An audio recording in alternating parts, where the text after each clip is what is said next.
ଶୀତଦିନିଆ green ମଟର ସରିବା ପୂର୍ବରୁ ଥରେ ବନେଇ ନିଅନ୍ତୁ ଗ୍ରୀନ୍ ମଟର କଢ଼ି ବା ମଟର ଦିଆ ଦହି କଢ଼ି। ଏଠି କଢ଼ିର ଟେକ୍ସଚର ଦେଖି ଜାଣିପାରୁଥିବେ କେତେ ଡେଲିସିୟସ୍ ହେଇଛି ବୋଲି।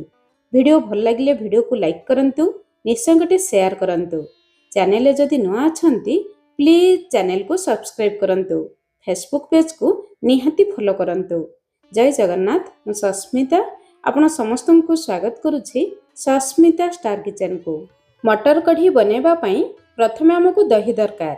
ଏଇ କପ୍ରେ ମାପ କରି ମୁଁ ଗୋଟେ କପ୍ ବା ପାଖାପାଖି 250 ଗ୍ରାମର ଟିକେ ଖଟା ଥିବା ଦହି ନେଇଛି। କଢ଼ି ପାଇଁ ଟିକେ ଖଟା ଥିବା ଦହି ନେବେ, କଢ଼ି ଖାଇବା ପାଇଁ ଭଲ ଲାଗିବ। ତାପରେ ଗ୍ରାଇଣ୍ଡର ଜାରରେ ଦେବା।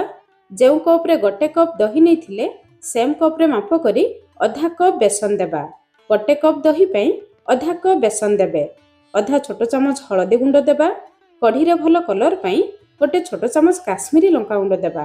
ତାପରେ ସେମ୍ କପ୍ରେ ମାପ କରି ଗୋଟେ କପ୍ ପାଣି ଦେଇ ଦହି ଆଉ ବେସନକୁ ଗ୍ରାଇଣ୍ଡ କରି ଆଣିବା। ପ୍ରଥମେ ଗୋଟେ କପ୍ ପାଣି ଦେଇଥିବା, ପରେ ଆଉ 3 କପ୍ ପାଣି ଦେବା। ପ୍ରଥମରୁ ବେଶୀ ପାଣି ଦେଲେ ଗ୍ରାଇଣ୍ଡ କରିବା ପାଇଁ ଅସୁବିଧା ହେବ। ଏବେ ଦେଖନ୍ତୁ ଦହି ବେସନ ଏତିକି ବହଳିଆ ଅଛି। ଏବେ ସେମ୍ କପ୍ରେ ମାପ କରି ଗ୍ରାଇଣ୍ଡର ଜାରକୁ ଧୋଇ ଆଉ 3 କପ୍ ପାଣି ଦେବା। ଗୋଟେ କପ୍ ଦହି ପାଇଁ ଟୋଟାଲ ଆମେ 4 କପ୍ ପାଣି ବ୍ୟବହାର କଲେ। এই ଭାଗ ମାପ ମନେ ରଖିବେ। ପ୍ରଥମେ ଦହି ଆଉ ବେସନକୁ ଗ୍ରାଇଣ୍ଡ କରିଦେଲେ ବେସନ ଦହିରେ ଭଲ ଭାବରେ ମିଶିଯାଏ। ଦହିର ଫାଇନାଲ କନସିଷ୍ଟେନ୍ସି ଦେଖନ୍ତୁ, ଏତିକି ପାଣି ରଖିବେ। ଦହି ସହିତ ଆମକୁ ଦରକାର ଫ୍ରେଶ ଗ୍ରୀନ୍ ମଟର। ଏଠି ମୁଁ ଗୋଟେ କପ୍ ବା ପାଖାପାଖି 250 ଗ୍ରାମର ଗ୍ରୀନ୍ ମଟର ନେଇଛି। ଚାଲନ୍ତୁ କଢ଼ି ବନେଇବା ଷ୍ଟାର୍ଟ କରିବା। କଢ଼ି ବନେଇବା ପାଇଁ ଯେକୌଣସି ଗୋଟେ ମୋଟା କଢ଼େଇ ନେବା। କଢ଼େଇ ଗରମ ହେଇଯିବା ପରେ ଗୋଟେ ବଡ଼ ଚାମଚ ସୋରିଷ ତେଲ ଗରମ କରିବା।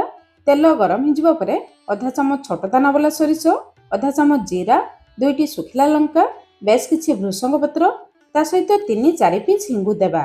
ଏସବୁ ଜିନିଷ ଦେଲେ କଢ଼ିରେ ବହୁତ ବଢ଼ିଆ ଫ୍ଲେଭର ଆସେ। ସବୁ ଜିନିଷ ତେଲରେ ଫୁଟିଯିବା ପରେ ଗୋଟେ ବଡ଼ ସାଇଜର ପିଆଜ ଦେବା।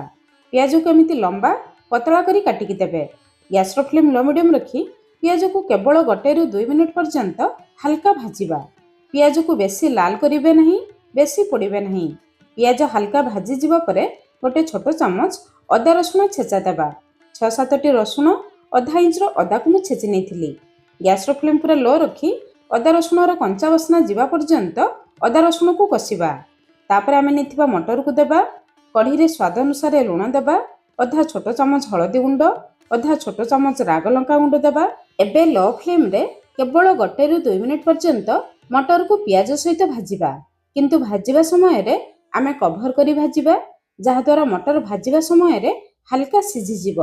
କିନ୍ତୁ ଧ୍ୟାନ ରଖିବେ ଆମେ ଗୁଣ୍ଡ ମସଲା ଦେଇଛୁ ଆଉ ମଟରରେ ଜମା ବି ପାଣି ନାହିଁ।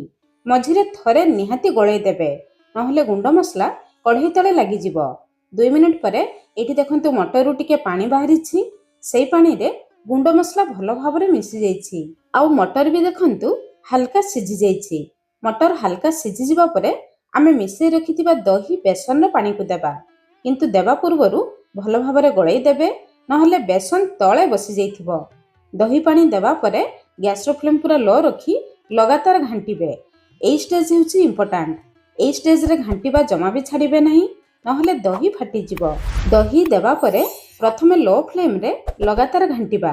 ଧୀରେ ଧୀରେ ଦେଖିବେ ଦହିର କଲର୍ ଟିକେ ଚେଞ୍ଜ ହେଇଯିବ, ଦହି ଟିକେ ବହଳିଆ ହେଇଯିବ। ଏମିତି କଲର୍ ଚେଞ୍ଜ ହେଇଯିବା ପରେ ଆମେ ଗ୍ୟାସର ଫ୍ଲେମ୍ ମିଡ଼ିୟମ୍ ରଖି ଲଗାତାର ଘାଣ୍ଟିବା। ତାହେଲେ ଦହି ପାଣି ବହୁ ଜଲ୍ଦି ଫୁଟିଯିବ। 4-5 ମିନିଟ୍ ପରେ ଏଠି ଦେଖନ୍ତୁ ଦହି ଆଗ ଅପେକ୍ଷା ଆଉ ଟିକେ ବହଳିଆ ହେଇ ଆସିଲାଣି। ଏବେ ଆଉ ଦହି ଫାଟିବାର ଭୟ ନାହିଁ। ଏବେ ମିଡ଼ିୟମ୍ ଫ୍ଲେମ୍ରେ ଆଉ 4-5 ମିନିଟ୍ ପର୍ଯ୍ୟନ୍ତ ଦହିକୁ ଫୁଟେଇବା। ଦହି ଭଲ ଭାବରେ ଫୁଟି ଆସିଲେ ଦେଖିବେ ଦହି ଉପରେ ବଡ଼ ବଡ଼ ବବଲ୍ସ ଆସିବ। 4-5 ମିନିଟ୍ ପରେ ଦେଖନ୍ତୁ ଦହି ଆଗ ଅପେକ୍ଷା ଆହୁରି ବହଳିଆ ହେଇ ଆସିଲାଣି। ଦହିକୁ ଘାଣ୍ଟିବା ସମୟରେ ଚାରିପଟରେ ଲାଗିଥିବା ସରକୁ ଦହି ସହିତ ମିଶାଇବେ। ଦହି ବହଳିଆ ହେଇଯିବ। ଦହି ଦେବା ପରେ ପ୍ରଥମରୁ ଆପଣମାନେ ଗୋଟେ ଛୋଟ ଚାମଚ କସୁରୀ ମେଥି ପତ୍ର ଆଉ ଯଦି ଆମ୍ବ କଷି ଅଦା ଥିବ ଅଳ୍ପ ଆମ୍ବ କଷି ଅଦା କରିକି ଦେବେ। ମୁଁ ଦେବା ଲାଗି ଭୁଲି ଯାଇଥିଲି, ସେଥିପାଇଁ ଏବେ ଦେଲି। ଆପଣମାନେ ଦହି ଦେବା ପରେ ଏସବୁ ଜିନିଷ ଦେଇ ଦହିକୁ ଘାଣ୍ଟିବେ, ତାହେଲେ କଢ଼ିର ଟେଷ୍ଟ ବହୁତ ବଢ଼ିଆ ଆସିବ। ଶେଷରେ ଲୁଣ ହେଇଛି କି ନାହିଁ ଟିକେ ଦହି ଆଣି ଚାଖିବେ। ଯଦି ଲୁଣ ଦରକାର ପଡ଼ିବ ଦେଖିକି ଦେବେ, ମୁଁ କିନ୍ତୁ ଦେଉନାହିଁ। କଢ଼ିର ଫାଇନାଲ କନସିଷ୍ଟେନ୍ସି ଦେଖନ୍ତୁ, ଏତିକି ବହଳିଆ ରଖିବେ। ଆପଣ ଚାହିଁଲେ ଏମିତି ଏ ଦହି କଢ଼ିକୁ ଖାଇପାରିବେ, କିନ୍ତୁ ଟେଷ୍ଟ ବଢ଼ାଇବା ପାଇଁ ଆମେ ଟିକେ ଛୁଙ୍କ ଦେବା। ଛୁଙ୍କ ଦେବା ପାଇଁ ଗୋଟେ ଛୋଟ ଚାମଚ ସୋରିଷ ତେଲ ଗରମ କରିବା। ତେଲ ଗରମ ହେଇଯିବା ପରେ ଅଧା ଚାମଚ ପଞ୍ଚଫୁଟଣ ଦେବା। ପଞ୍ଚଫୁଟଣକୁ ତେଲରେ ଭଲ ଭାବରେ ଫୁଟେଇବା। ଟିକେ ବି କଞ୍ଚା ରହିଗଲେ ଛୁଙ୍କରେ ପିତା ଲାଗିବ। ତାପରେ ଅଳ୍ପ ପିଆଜ ଫୁଲ ବା ପିଆଜ ସଣ୍ଡା ଦେବା। ଅଳ୍ପ ପିଆଜ ଫୁଲ ଦେଲେ ଛୁଙ୍କରେ ଭଲ ଟେଷ୍ଟ, ଭଲ ବାସ୍ନା ଆସେ। ତାପରେ 2-3ଟି ରସୁଣ, ଗୋଟେ କଞ୍ଚା ଲଙ୍କାକୁ ଟିକେ ଦରଛେଚା କରିକି ଦେବା। ଦରଛେଚା କରିକି ଦେଲେ ଛୁଙ୍କରେ ଭଲ ବାସ୍ନା ଆସେ। ତାପରେ 2ଟି ଶୁଖିଲା ଲଙ୍କା, ବେଶ କିଛି ଭୃଷଙ୍ଗ ପତ୍ର, ଶେଷରେ 3-4 ପିଞ୍ଚ ହିଙ୍ଗୁ ଦେବା। ରସୁଣ ହାଲକା ଭାଜିଯିବା ପରେ ଶେଷରେ ହିଙ୍ଗୁ ଦେବା। ହିଙ୍ଗୁ ଶେଷରେ ଦେଲେ ହିଙ୍ଗୁର ବାସ୍ନା ଛୁଙ୍କରେ ରୁହେ। ତାପରେ ସବୁ ଜିନିଷକୁ ହାଲକା ଭାଜିବା। ତାପରେ ବାହାରକୁ ଆଣି ଅଳ୍ପ କାଶ୍ମୀରୀ ଲଙ୍କାଗୁଣ୍ଡ ଦେବା। ଛୁଙ୍କରେ ବହୁତ ବଢ଼ିଆ କଲର ଆସିବ। ଏବେ ଏଇ ଗରମ ଗରମ ଛୁଙ୍କକୁ ଆଣି ଫୁଟୁଥିବା କଢ଼ିରେ ଦେବା।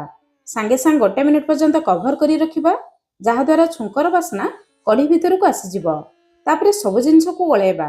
ଏବେ ଆମ ରେଡି ହେଇଗଲା ରାଜସ୍ଥାନ ଫେମସ୍ ମଟର କଢ଼ି। ମଟର କଢ଼ିର ଫାଇନାଲ କନସିଷ୍ଟେନ୍ସି ଦେଖନ୍ତୁ, ଏତିକି ବହଳିଆ ରଖିବେ।